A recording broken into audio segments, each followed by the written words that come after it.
कई बार जब लोग जीवन में काम करना शुरू करते हैं तब उन्हें बहुत ज़्यादा दर्द और तकलीफ़ होती है। उन्हें बहुत ज़्यादा मेहनत करना पड़ता है और ये बात उनसे बर्दाश्त नहीं हो पाती। उनका शरीर जवाब देता रहता है और वो उस काम को छोड़कर किसी और तरकीब से सफल होने का प्रयास करते हैं। लेकिन याद रखिएगा दोस्तों, इस प्रकार से कोई भी व्यक्ति जीवन में सफल नहीं हो पाता। याद रखिएगा, सफलता का मार्ग मेहनत और दर्द तकलीफ़ से होकर ही गुजरता है। यह आपको सहना ही पड़ेगा, तो इसके लिए आप हमेशा तैयार रहिए। तो चलिए इस बात को एक कहानी के माध्यम से समझने की कोशिश करते हैं। एक बार एक मूर्तिकार अपनी छेनी और हथौड़ी से एक पत्थर को भगवान की मूर्ति का आकार देने का प्रयास कर रहा था।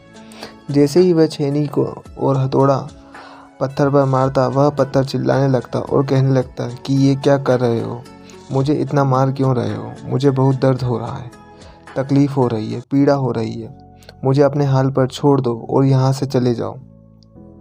मूर्तिकार ने उस पत्थर से कहा, मुझे बहुत अच्छे से पता है कि तुम्हें बहुत ज़्यादा दर्द हो रहा है, तकलीफ़ हो रही है और तुम बहुत ही ज़्यादा पीड़ा में हो। लेकिन यदि आज तुमने इस दर्द को नहीं सहा, इस तकलीफ़ को नहीं सहा, तो जीवन पर तुम यहीं पड़े रहोगे। मुझे पता है कि तुम में आगे बढ़ने की अपार संभावना है। तुम एक बहुत अच्छे पत्थर हो, लेकिन यदि तुम इसी प्रकार से रहोगे तो कभी भी आगे नहीं बढ़ पाओगे। इतना कहकर मूर्तिकार औजार उठाए ही थे कि पत्थर फिर से चिल्लाने लगा, गिड़गिड़ाने लगा, विनती करने लगा कि मुझे अपने हाल पर छोड़ दो। मुझे पता है कि जीवन के लिए कौन सी चीज़ें सही हैं और कौन सी चीज़ें गलत हैं। मुझे बहुत ज़्यादा दर्द हो रहा है, अब मैं इस तकलीफ़ को बहुत ज़्यादा नहीं सह सकता। मैं जिस हाल में हूँ उस हाल में मुझे छोड़ दो। उस मूर्तिकार ने फिर से उस पत्थर को समझाने की कोशिश की कि ज़्यादा उधेर मत बनो, अपने सब्र को बनाए रखो, थोड़ी देर और इस दर्द को सह लो।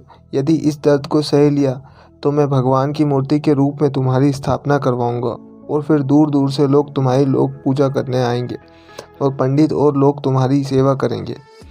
लेकिन पत्थर ने उस मूर्तिकार की एक भी बात नहीं मानी। वह चिल्लाता रहा, अपनी बात पर अड़ा रहा। मूर्तिकार ने उस पत्थर को समझाने की बहुत कोशिश की, लेकिन वह पत्थर नहीं माना। अब मूर्तिकार भी थक चुका था और वह उस पत्थर को छोड़कर आगे बढ़ गया।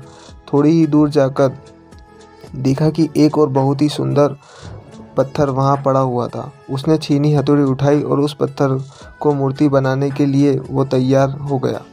मूर्तिकार ने छीनी और हथौड़ी का वार दूसरे पत्थर पर जारी रखा। दूसरे पत्थर को भी दर्द हुआ, तकलीफ़ हुई, बहुत पीड़ा हुई, लेकिन उस पत्थर ने बर्दाश्त कर लिया और देखते ही देखते थोड़े समय बाद उस पत्थर ने भगवान की मूर्ति का आकार ले लिया।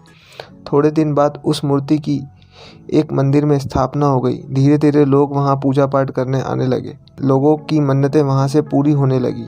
वह मंदिर बहुत ही ज़्यादा प्रसिद्ध हो गया। अब धीरे धीरे करके दूर दूर के गांव से लोग वहां पूजा पाठ करने आने लगे। फिर एक दिन और उससे पत्थर को उसी मंदिर में लाया गया और उसे एक कोने में रख दिया गया। अब लोग आते और उस पर नारियल फोड़ते। वह कोई और पत्थर नहीं बल्कि वही पत्थर था जिसने दर्द को नहीं सहा था। अब वो पत्थर मन ही मन बहुत ज़्यादा पछता रहा था, दुखी हो रहा था और अपने आप को कह रहा था कि काश मैंने उस दिन दर्द सह लिया होता तो आज लोग मेरी पूजा करते हैं। इसलिए आप भी अपने जीवन में हमेशा याद रखिएगा, जब भी आपके करियर की शुरुआत में किसी काम को कर रहे हैं, पढ़ाई कर रहे हैं या कोई भी काम कर रहे हो, उसमें आपको दर्द हो रहा है, तकलीफ़ हो रही है, ज़्यादा मेहनत करना पड़ रहा है, आप रुकिएगा मत और रास्ते की शुरुआत मत करिएगा, क्योंकि कोई भी रास्ता आपको सफलता नहीं दे सकता। आपको उस दर्द को सहना ही होगा। आप ज़्यादा मजबूत बनेंगे और आप जीवन में आगे बढ़ पाएंगे। जीवन में हमेशा याद रखिएगा कि आपको पत्थर की तरह नहीं बल्कि दूसरे पत्थर की तरह बनना है। यदि ये कहानी आपको पसंद आई और इससे कुछ सीखने को मिला तो दोस्तों लाइक शेयर सब्सक्राइब जरूर करें।